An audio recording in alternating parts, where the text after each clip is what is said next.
जनता के हाथ में। टिकट मिल जाए तो ठीक है, टिकट नहीं मिले तो ठीक। कई पार्टी है, पार्टी नहीं मिलती थी, जनता का फैसला करना। अब ये लोग कह रहे हैं धरातल हट गए, मुझे तो महसूस नहीं हो रहा धरातल।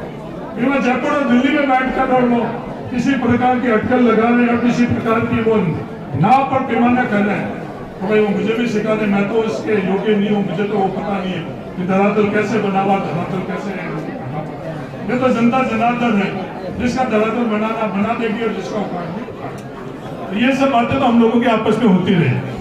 मेरा आप सब लोगों से ये निवेदन है, जागृत रहो, एकजुट रहो, अपनों पर विश्वास करो, अच्छा शिक्षा, अच्छे संस्कार से योग्य बनो, तो आने वाला समय सब। अगर इस दिशा के अंदर हम लोग नहीं चलेंगे तो कोई भी आकर अपन लोगों को नहीं करेगा। विवाद करने के लिए तो हम लोग तनख्वाह भी दे देंगे कि दिन भर आप विवाद करो, विवाद करने के लिए गाड़ी में बैठा भी देंगे कि मेरी गाड़ी में बैठो। जो आजकल विवाद का एक और माध्यम आ गया ना, ये सोशल मीडिया, दिन भर आप विवाद करते रहो, तेरा मेरा गला सही करते रहो, ये तो तनख्वाह, ये मेरी गाड़ी की सीट, और बोलो क्या चाहिए, ये चाहिए तो और सब। और आपस में सामंजस्य करवाने के लिए, आपस में एक करवाने के लिए आपके पास बहुत कम लोग आएंगे। वोट नहीं देना तो मेरे को एक वोट ही नहीं देना, इच्छा है त्रिलोक जी को दे देना, इच्छा है बालाराम जी को दे देना, इच्छा है किशोर सिंह जी को दे देना, इच्छा है उमेदवार राम जी को दे देना, इच्छा उमेदवार राम जी की पार्टी को दे देना। पर आप सब एकजुट हो, अपने एकजुट रहने से आने वाला समय ठीक है।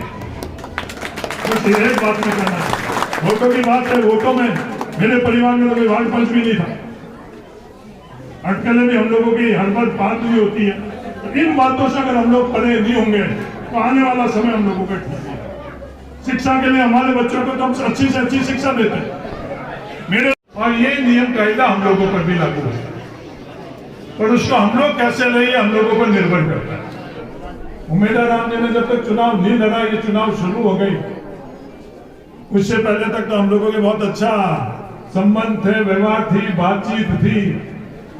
चुनाव लड़ने के बाद उमेदवार राम जी को तय करना, मेरे को तय करना, और मेरा तय हो गया था टिकट।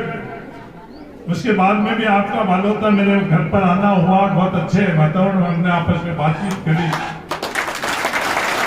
फिर हम लोगों के ऊपर निर्भर करता है कि हम लोग आगे इसको किस दिशा के अंदर लेकर चले। हम लोगों को फर्क नहीं पड़ता है, पर हमारे से जुड़े हुए लोगों को फर्क पड़ता है।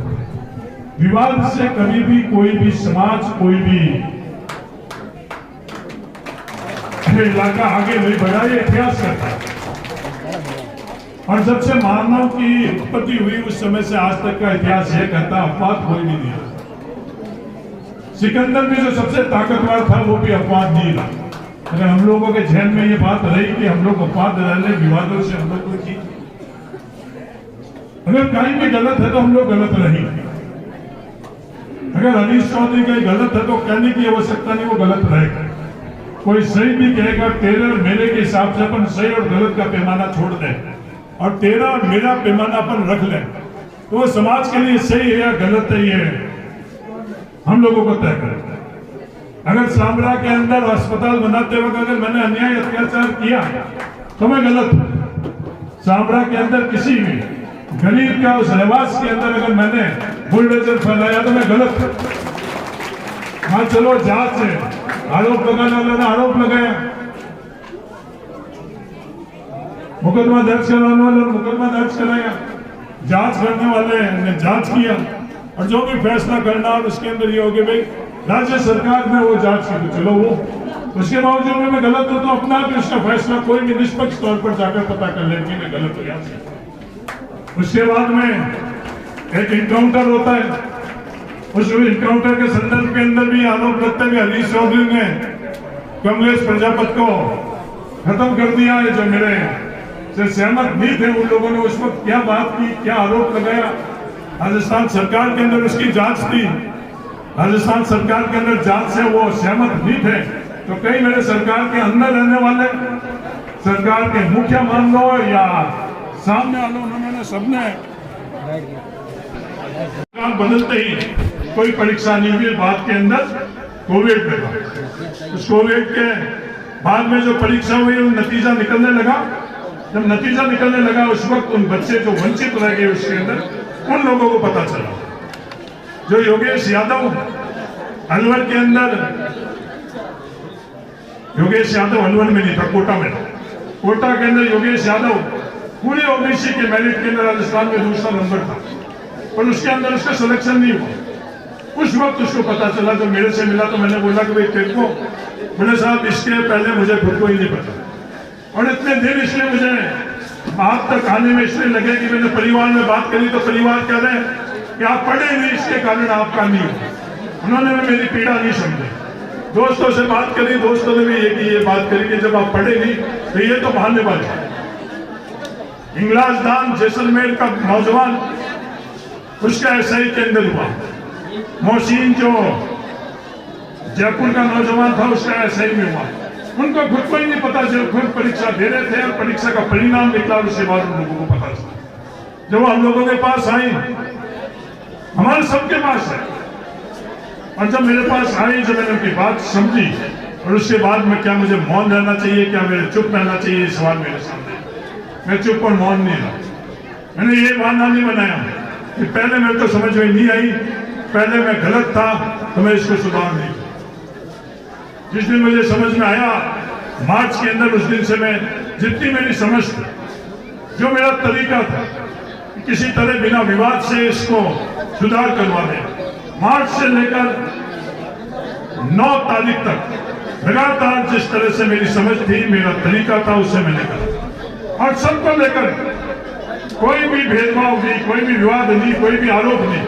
अगर आरोप लगाना होता तो मैं भी एक राजनीतिक दल का सदस्य हूं। सबसे पहले मैं आरोप लगाता कि उसने ये फैसला किया, उस समय ये फैसला हुआ, और उससे मुख्यमंत्री के कार्यकाल में फैसला हुआ। तो मुझे पता है कि अपने संदर्भ के अंदर विवाद होता है, विवादों के अंदर अपने हक और अधिकार की बात रख लेंगे तो कहीं ना कहीं हम लोगों का हक और अधिकार मिलने के अंदर कमी रहेगी। इसलिए मैंने किसी भी स्तर के पर यह बात नहीं करी कि यह कमी रह गई, इस कारण कमी रह गई, इस राज में कमी कर रह गई। मैंने कहा कि जो कुछ भी रहा उसको नजरअंदाज करो, अब इसके अंदर सुधार करें। अब इस विषय के अंदर सुधार नहीं करेंगे तो 21% जो संविधान ने हम लोगों को दी, जो लोग कह रहे हैं कि भाई संविधान के अंदर हम लोगों को दी है, जिस जाति से मैं आता हूँ उस जाति को जब आरक्षण नहीं मिला, उस संदर्भ के अंदर जब संघर्ष हो रहा था, कहा था, तो वो लोग दूसरे जवाब देंगे, मैं जवाब नहीं दूंगा। अगर था तो भी वो देंगे, और नहीं था तो भी वो देंगे, जो उस समय उस जात आरक्षण के अंदर थे। पहले किसी जाति के आरक्षण के संदर्भ में नहीं, विवाद करने वाले जाति से जोड़ना चाहते हैं। ये वर्ग की बात है। 21% जो अपन लोगों का आरक्षण है वो ओबीसी वर्ग के अंदर, और सिर्फ एक जाति को फायदा नहीं होना, बराबर जातियों को फायदा होता है। बराबर जातियों को हमारा अपन आपस में किसी एक जाति की चर्चा कर, एक जाति का विवाद कर, और हमारी वर्ग के साथ जो अन्याय हो रहा है उसके अंदर हम आपस में बढ़ जाएंगे तो कोई भी हमारे को न्याय नहीं दिलाएगा, कोई भी हमारे अनुकूल फैसला नहीं करेगा। लगातार जिस तरह से बात करना, जो भी ओरवा है, गालियां है, विरोध है, वो मेरा करें। सिर्फ जिसको देना चाहे जल्दी, वसुंधरा राजा जी को देना चाहे तो मैंने मुख्यमंत्री जी को कहा उनको दे दो। वसुंधरा राजा जी की जगह किसी को भी दो, धरणी को दे दो, वसुंधरा को दे दो, धरती को दे दो, मेरे तो से कोई मना नहीं। हनुमान जी को देना चाहता हूं, हनुमान जी को दे दो, मेरे तो से मना नहीं। हनुमान जी को दे दो, अंगद को दे दो, इच्छा जिसको दे दो, कुलवीर को दे दो, बाली को दे दो, मेरे तो से कोई मना नहीं। जिसको श्रेय लेना है, जिसको श्रेय देना है। इसमें गलत हूं, अगर गलत मुझे ठहराना है तो मुझे गलत ठहराना, दंड देना है तो मुझे दंड दे दो। पर इस वक्त अगर हम लोग सब मिलकर और अपने हित के लिए एकजुट होकर आगे नहीं बढ़ेंगे तो क्या हम लोग सही कर रहे हैं, क्या हम लोग गलत कर रहे हैं, ये निर्णय हम सबको लेना है। सहमति हर जगह होना जरूरी नहीं है। तो किस जगह हमको विवाद करना चाहिए, किस जगह नहीं करना चाहिए, ये जिम्मेवारी किसकी है? ये जिम्मेवारी जो आगेवान है उन लोगों की ज्यादा है।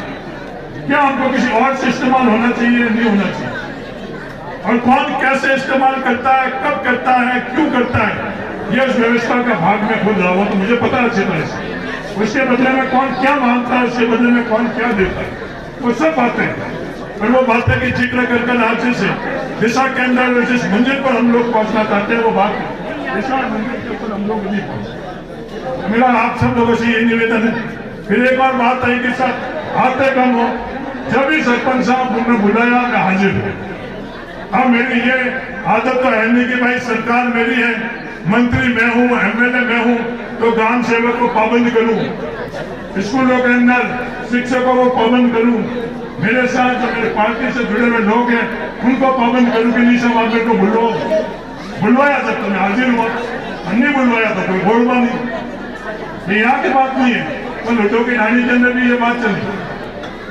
लुटो की ढाणी में बुलाने वाले कुमार साहब भारतीय जनता पार्टी के थे, तो मैंने उन सब लोगों को यही बोला कि भाई भारतीय जनता पार्टी वाले बुलाएगा क्या कोई भी बुलाएगा, मेरे पर अधिकार भाइयों का हर व्यक्ति रखे, ये लोकतंत्र है। जो मेरे साथ में जिन्होंने मुझे वोट दिया वो अधिकार नहीं रखते हैं, भाइयों का हर व्यक्ति रखता है, क्योंकि ये लोकतंत्र के अंदर व्यवस्था है। मैं और कर्नल साहब आमने सामने चुनाव लड़े, मेरे को किसी ने पूछा कि आपके एमपी कौन है, मैंने कहा मेरा एमपी कर्नल सोनाराम जी। मैं सामने चुनाव लड़ लिया, मैंने वोट मेरे अपने आप को दिया, कर्नल सोनाराम जी के खिलाफ दिया, उसके बावजूद भी मेरे एमपी के तौर के ऊपर अधिकार मेरा कर्नल सोनाराम जी का उस वक्त में स्वास्थ्य तौर पर मिला। तो कहीं भी बुलावे तो मैं जोर जबरदस्ती के बीच में उनके सैकड़ों सवाल थे, बिना आरोप प्रत्यारोप उन सैकड़ों सवालों को 5-7 नौजवानों के साथ एक रिटायर्ड अफसर के साथ बैठकर उनके सब सवालों के जवाब दिए। जो सवाल अब उठ रहे हैं वो तमाम सवाल उस वक्त भी उठे। दूसरे राज्यों के अंदर क्या व्यवस्था थी, तमाम दूसरे राज्यों के अंदर जो नियम थे वो नियम लाकर सरकार के सामने रखे। केंद्र के अंदर क्या व्यवस्था थी, केंद्र के अंदर जो नियम थे वो लाकर रखे। भूतपूर्व सैनिकों के साथ अन्याय होगा वो नियम लाकर भी रखे कि 12.5% अगर 1000 पद है उसके अंदर से 125 भूतपूर्व सैनिकों का होगा तो उसमें 124 बीजी। तमाम बातें समझाइश करते हुए 30 तारीख को शहीद स्मारक के ऊपर आंदोलन था। 29 तारीख को मैं खुद प्रेस कॉन्फ्रेंस के माध्यम से वो आज भी मेरे फेसबुक के ऊपर है जिस किसी ने रिकॉर्ड, मैंने ये बात करी कि इसकी प्रक्रिया क्या रहेगी।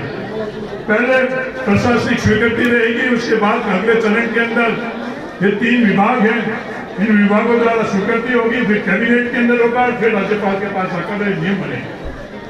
और जो पहले कदम के संदर्भ में 48 घंटे के अंदर सरकार ने कहा, वही बात आकर ईमानदारी से मैंने लोगों के बीच में रखी कि 48 घंटे के अंदर प्रशासनिक स्वीकृति होगी। मैंने प्रशासनिक स्वीकृति के अलावा कोई भी शब्द और दूसरा इस्तेमाल नहीं किया। उसके बावजूद भी विवाद करने वालों ने बहुत विवाद किया कि 48 घंटे में फैसले कराने की बात की, तो भी मैं चुप रहा। उन विवादों को मैंने कोई उत्तर नहीं दिया, क्योंकि मैंने कहा विवाद उत्पन्न करने से आपसी आरोप प्रत्यारोप लगेंगे, जो जैसे ध्येय से लक्ष्य से अपन लोग संघर्ष कर रहे हैं उसमें कहीं ना कहीं कमी नहीं। समझदार लोग, बड़े लोग, ज्ञानी लोग, संघर्षशील लोग, उन्होंने विवाद किया कि 48 घंटों के अंदर कहाँ गया 48 घंटे, वो ये बात भूल गई। जब पता तभी में उन्होंने बात की तो भी मैंने वो बात को सहन की, मैंने नजरअंदाज की। लगातार मैं मुख्यमंत्री के पास गया और कोई काम नहीं बोला, मैंने कैबिनेट बुला और कैबिनेट के माध्यम से ये फैसला 9 तारीख को जब मुख्यमंत्री ने कैबिनेट बुलाकर डेफर किया तो मुझे निर्णय लेना था। क्या उस पद की छत्र छाया के अंदर मैं मौन रहूं, चुप रहूं, या जो हजारों लाखों विवाद होता रहेंगे, हम लोगों की आपस में नहीं बनती। जब कभी भी हमारे बोर्ड के ऊपर बनेंगे तो किसी को पूछेंगे नहीं कि हमारी बनती। अमेरिका और वियतनाम की नहीं बनी तो नहीं बनी, आपस के अंदर अमेरिका और वियतनाम की बनी तो किसी से पूछा, वहां से आर्मी निकाल दी। अफगानिस्तान और अमेरिका के अगर नहीं बनी तो नहीं बनी, अमेरिका ने अफगानिस्तान से आर्मी निकाली तो किसी को पूछा, दुनिया में किसी से नहीं पूछा, अपने आप ही समझौता कर लिया, अपने आप ही वो आर्मी को वहां से निकाल दिया। नहीं बनती, नहीं बनेगी तो नहीं बनेगी, कई लोगों से बनेगी तो बनेगी, और जब सहमति होगी बन भी जाएगी।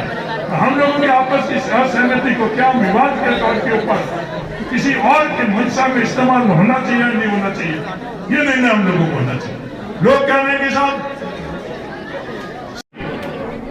सभी ने मेरे को वोट दिए थे, आज मेरे में कमी है, आज मेरे में गलती है, आज मेरे में मैं गलत हूँ, और उस समय इन सब कमियों को, गलतियों को, सबको नजरअंदाज कर आप सब लोगों ने मेरी मदद की। पर उस वक्त जब एमपी था और जब केंद्र सरकार के अंदर शिक्षा नीति के संदर्भ में फैसला हो रहा था कि 8वीं तक के स्कूल के अंदर परीक्षा के प्रावधान की पाबंदी हटानी चाहिए, तो सरकार के अंदर भी मैंने उस बात को जितना मेरे से यथासंभव हो सके मैंने वो बात रखी। मेरा फर्ज यह था कि आज जो वह निर्णय करने वाले लोग जिस परिस्थितियों में बैठे हैं उनको नहीं पता। हम लोगों के बच्चे सिर्फ परीक्षा को ही एक आधार मानते हुए वो बच्चे खुद पढ़ते हैं, परिवार के सदस्य पढ़ाते हैं और स्कूल के अंदर भी परीक्षा को आधार मानते हुए ही पढ़ाते हैं। अगर वो परीक्षा अपने आप के अंदर पैमाना नहीं रहेगी तो वो बच्चे उस साल उतना मेहनत कर अध्ययन नहीं करेंगे। तो वो मेरे को जहाँ कहीं भी उसके संदर्भ के अंदर मेरे को बात रख दी थी, मैंने बात रखी। हर बार आप बात रखो तो ये तय नहीं है कि आप सफल ही।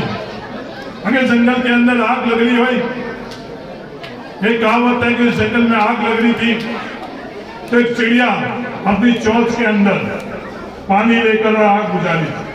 कई समझदार आदमी जो तराजू से तोड़ने वाले हैं उन लोगों ने बोला कि इतनी बड़ी आग के अंदर तेरे चोंच से पानी इस जंगल के अंदर आग बुझाने के लिए अगर तू इस्तेमाल कर रही है तो इससे क्या होगा आग में। तो उसने ये बात करी कि जब कभी इस बात का जिक्र होगा कि आग लगाने वाले में शामिल थे, आग बुझाने वाले में शामिल था, तो मेरा चिड़िया का नाम आग बुझाने वाले। तो हम लोगों को तय करना पड़ेगा। आज ओबीसी आरक्षण के अंदर विसंगत किया, मुझे नहीं पता थी, नहीं पता था। मैं स्वाभाविक तौर के ऊपर ये बात कह चुका हूं, स्वीकार कर सकता हूं। उसमें कमी है तो ये मेरे में कमी है, उसमें गलती है तो मेरे में गलती है, मेरे नहीं। आज भी राजस्थान के अंदर जो विद्यार्थी परीक्षा दे रहे हैं उनके अंदर 90% लड़कों को ये नहीं पता। वनपाल के अंदर पिछले दिनों के अंदर भर्ती हुई, उन परीक्षा देने वाले ओबीसी के नौजवानों को भी नहीं पता था कि जो ये प्रावधान बना हुआ उस प्रावधान के संदर्भ में जो कमियां उससे क्या हम लोग इसमें परीक्षा के अंदर योग्य या नहीं योग्य, उन लोगों को भी नहीं पता था, उन बच्चों को भी नहीं पता था। धर्म देखा, विचारधाराएं पूरे देश के सोना से जुड़े हुए जो समाज वो तमाम लोग देश के अंदर एकजुट होकर उसका विरोध किया और वो सरकार ने उसको इतने हम लोगों को विवाद करना हो तो विवाद हो, हर बात के अंदर दो मत हो सकते। ईडब्ल्यूएस का भी रिजर्वेशन हुआ, ईडब्ल्यूएस रिजर्वेशन के अंदर जो आधार रखा गया कि आर्थिक कानून से जो कमजोर लोग हैं उन लोगों को आरक्षण, पर ये विवाद करने वाला के ऊपर निर्भर करता है कि वह आर्थिक पैमाना क्या तय करे। अगर वो 1 लाख करेंगे तो 1 लाख रुपए तक की जो आर्थिक सीमा है उन लोगों को वो है अधिकार मिलेगा। 4 लाख करते तो उन लोगों को मिलता। ये गरीबी का निर्धारण करने का पैमाना 1 लाख करना था, 4 लाख करना था, 8 लाख करना था, तो तय करने वालों ने 8 लाख तय किया।